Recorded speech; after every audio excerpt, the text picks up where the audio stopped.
मुलाकात। दोस्तों, रतनलाल बोल रहा हूं। काम की बात में आपका स्वागत है और पेश है अंबेडकर नामा। आज खास मुलाकात में डॉक्टर ओम सुधा हमारे साथ मौजूद है। डॉक्टर ओम सुधा शरीर के नहीं, समाज के डॉक्टर हैं। समाज और अर्थनीति के डॉक्टर हैं। इसलिए इनको सुनना बहुत जरूरी होता है कि आखिर क्या चल रहा है देश, दुनिया, समाज में। इसको सुना जाए और समझा जाए। डॉक्टर ओम सुधा राष्ट्रीय महासचिव हैं all India confederation of SC ST employees association, महासचिव हैं। कॉमनली जो पॉपुलरली लोग जानते हैं परिसंघ के नाम से जानते हैं, उसके राष्ट्रीय महासचिव हैं। लगातार सोशल मीडिया पर आप इनको सुन रहे होंगे। और 18-19 जून मतलब आज से 15 दिन बाद दिल्ली में एक बहुत ही व्यापक विशाल कार्यक्रम करने जा रहे हैं। 2 दिन का कार्यक्रम है। शायद एक दिन मैं भी मिलूं वहां पर। और क्या एजेंडा है, क्या करना चाह रहे हैं, ये हम सबको जानना बेहद जरूरी है। इसलिए ओम सुधा साहब को मैंने बुलाया अम्बेडकर नामा में और जानना चाहते हैं कि आखिर क्या एजेंडा है, कहां प्रोग्राम है, कितने लोग आएंगे, क्या क्या मुद्दे होंगे। ओम, स्वागत है आपका अम्बेडकर नामा। शुक्रिया सर। जय भीम। जय भीम। सर, यह जो कार्यक्रम कर रहे हैं हम लोग 18-19 जून को, यह कार्यक्रम असल में पूरे देश में जो जनेऊ लीला चल रही है उस जनेऊ लीला के खिलाफ है। ये वही जनेऊ लीला है जिसका नाम भी आपने धरा है और जिसको आपने पूरे देश के सामने स्पष्ट किया है। यह जनेऊ और उसकी लीला क्या है। यह कार्यक्रम उसी जनेऊ लीला के खिलाफ है। पूरे देश में आज जो हमारे समाज की हकमारी हो रही है, जैसे हमारा मूल रूप से जो हमारा आरक्षण खत्म किया जा रहा है, मोटा मोटी खत्म कर दिया जा रहा है। जो मोदी जी को सपना आता है, रात को सुबह को बीएसएनएल बेच देते हैं, रात को एमटीएनएल बेच देते हैं, अगले दिन एयरपोर्ट अथॉरिटी बेच देते हैं, उसके अगले दिन बीपीसीएल बेच रहे हैं। यह जो लोगों की संपत्ति का, और लोगों में भी मैं खास तौर पे कहूं, वो जो इस देश के जो मूल लोग हैं, मूल निवासी हैं, एससी एसटी ओबीसी माइनॉरिटीज और इस देश की गरीब गुरबा जो जनता है, उन सबकी जो खून पसीने की कमाई इस देश के सरकारी उपक्रम है, उसको जो देश में बेचने का खेल चल रहा है अडानी और अंबानी को, उस खेल के खिलाफ आगाज हम करने जा रहे हैं। जिसके सबसे बड़ी बात है, उसके जो स्पॉन्सर हैं, उसके जो स्पॉन्सर न कहें बल्कि उसके पार्टनर्स कहें, उसका पार्टनर जो है अम्बेडकर नामा है, उसका पार्टनर जो है नेशनल दस्तक है, उसका पार्टनर वॉइस न्यूज नेटवर्क है, और उस कार्यक्रम का पार्टनर देश का हर वो व्यक्ति है जो कभी अपने जुबान से जय भीम का नारा लगाता है। क्योंकि आज इस देश में न केवल आरक्षण और निजीकरण के खिलाफ, आरक्षण बचाने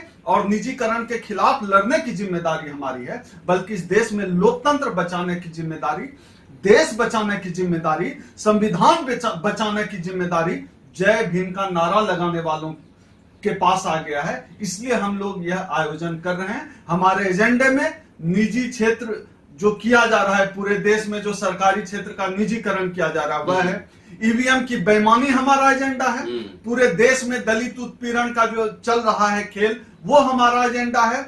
जो हमारे नायकों पर, जो हमारे देश के नायक हैं, जो हमारे बहुजन समाज के बुद्धिजीवी हैं, उनके ऊपर पूरे देश में जो फर्जी मुकदमे लादे जा रहे हैं, वो हमारा एजेंडा है। इन तमाम एजेंडों पर हम लोग 18 और 19 जून को दिल्ली के कॉन्स्टिट्यूशन क्लब स्पीकर हॉल में एक बड़ा आयोजन करने जा रहे हैं, जिसमें पूरे देश से हम बुद्धिजीवियों को बुला रहे हैं, ताकि हम लोग एक नई राजनीति की दिशा, एक नए सामाजिक आंदोलन की दिशा आपस में मिल बांटकर तय कर सकें। अच्छा, ये बताइए कि हाइलाइट्स आपने बता दिए क्या है। 2 दिन का प्रोग्राम है, इसका मतलब बड़ा प्रोग्राम होगा और उससे खर्चे भी होंगे।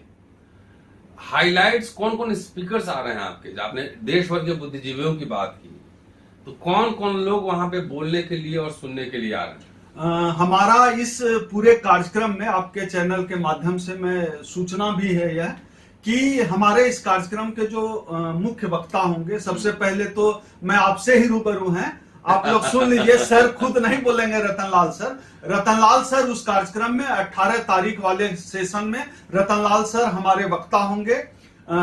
डॉक्टर ये दिलीप मंडल जी हमारे वक्ता होंगे।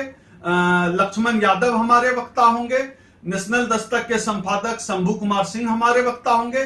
न्यूज बिग के संपादक सुमित चौहान हमारे वक्ता होंगे। द मूक नायक की संपादक मीना कोतवाल हमारी वक्ता होगी। यानी कि हमने अपने नायक अपने बीच से चुने हैं। ये बात करेंगे क्योंकि कहीं ना कहीं हमारा आंदोलन, हमारा मिशन फेल्योर हुआ है और फेल्योर का रिजल्ट था 10 मार्च का जो उत्तर प्रदेश चुनाव का रिजल्ट हुआ है। वो हम सबकी सामूहिक जिम्मेदारी है कि हम उस हार को स्वीकार करें और नया विकल्प, नई राजनीति की तरफ दौड़ें। क्योंकि जो कुछ हमने किया अब तक, कहीं न कहीं अगर हम लोग आगे बढ़े तो थोड़ा पीछे भी हटें, उसकी समीक्षा जरूरी है। और उसकी समीक्षा करके हमको यह तय करना होगा कि हमारे समाज का जो बहुजन समाज का नायक है कौन होगा। क्या वह होगा जो भूमिहारों के आगे नाक रगड़ रहा है? क्या वह होगा जो परशुराम जयंती मना रहा है? क्या वह होगा जो ब्राह्मण सम्मेलन करा रहे हैं? या हमारे समाज का नायक वह होगा जो अंबेडकर नामा चला रहा है, जो नेशनल दस्तक चलाकर न केवल पत्रकारिता तो यह है ही नहीं, पूरी तरह से बाबा साहब के नाम पर जिन्होंने अपनी पूरी जिंदगी दांव पर लगा दी, वो हमारे नायक होंगे। इस बात की समीक्षा आज हमारे समाज को करने की जरूरत है और कुल मिलाकर उसी समीक्षा की बात है और नए विकल्प की ओर आगे बढ़ने की बात है हमारा जो 18-19 जून का कार्यक्रम है। तो आप एक बात बताइए कि ये प्रोग्राम किसी पार्टी से भी समर्थित है? बिल्कुल नहीं।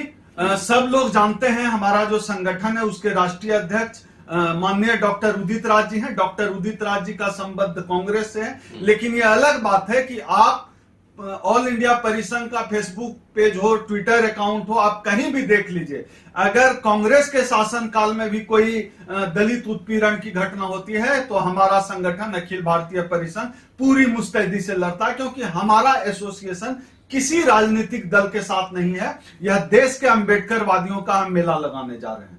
नहीं, उसमें एक सवाल तो उठ सकता है ना कि उदित राज जी कांग्रेस के प्रवक्ता हैं, वो इस संगठन के अध्यक्ष हैं, तो अध्यक्ष के सहमति के बगैर तो कोई काम इस तरह का नहीं हो सकता है। और आप बहुत गंभीर सवाल उठा रहे हैं, मुद्दे बहुत गंभीर उठा रहे हैं।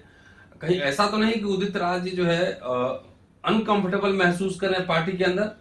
उदित राज जी की पहचान न केवल कांग्रेसी नेता के बतौर है, कभी वो बीजेपी से भी सांसद हुआ करते थे, लेकिन उनकी वह पहचान नहीं है। हमको याद करना होगा जब हम अपने समाज के नायकों की बात करते हैं, समाज के नेताओं की चर्चा करते हैं, बाबा साहब डॉक्टर अंबेडकर कांग्रेस से लाख असहमतियां थी, किसको नहीं पता। बावजूद इसको समाज की बात उठाने के लिए वो कांग्रेस से मंत्री तक थे। डॉक्टर उदित राज जी चाहे बीजेपी में रहे हो चाहे कांग्रेस में रहो, समाज के हित को लेकर जाते हैं। जितने भी साथी देख रहे हैं आप यूट्यूब पर डॉक्टर उदित राज जी का आप देख लीजिए, जितने संसद में भाषण दिए, क्या समाज के खिलाफ कोई बात की है?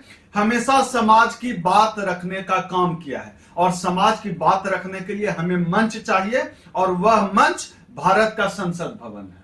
हम भारत के संसद भवन में पहुंचेंगे, किसी भी दल से पहुंचे, हम अपने विचारधारा से समझौता नहीं करेंगे। हमारा संगठन पूरी तरह, जब वो बीजेपी में गए हों या कांग्रेस में गए हों, हमारा संगठन तब भी स्वतंत्र था और आज की तारीख में भी स्वतंत्र है। और मैं खुलकर कहता हूं, अब इस वीडियो को लाखों लोग देखेंगे, मैं खुलकर कहता हूं, अगर कांग्रेस के राज में दलित उत्पीड़न की घटना हो तब भी हम मुखालफत करते हैं। जब जितेंद्र मेघवाल का मामला आया था उस समय हमने खुलकर विरोध किया था। हमारे लिए कांग्रेस भाजपा महत्वपूर्ण नहीं है, हमारे लिए बाबा साहब का मिशन ज्यादा महत्वपूर्ण है, हमारे लिए समाज। आखिरी सवाल ओम सुधा, आप राष्ट्रीय महासचिव हैं, देश भर में जाते हैं, भाषण देते हैं, लोगों को बोलते हैं, समझाते हैं, सब मुद्दा उठा रहे हैं।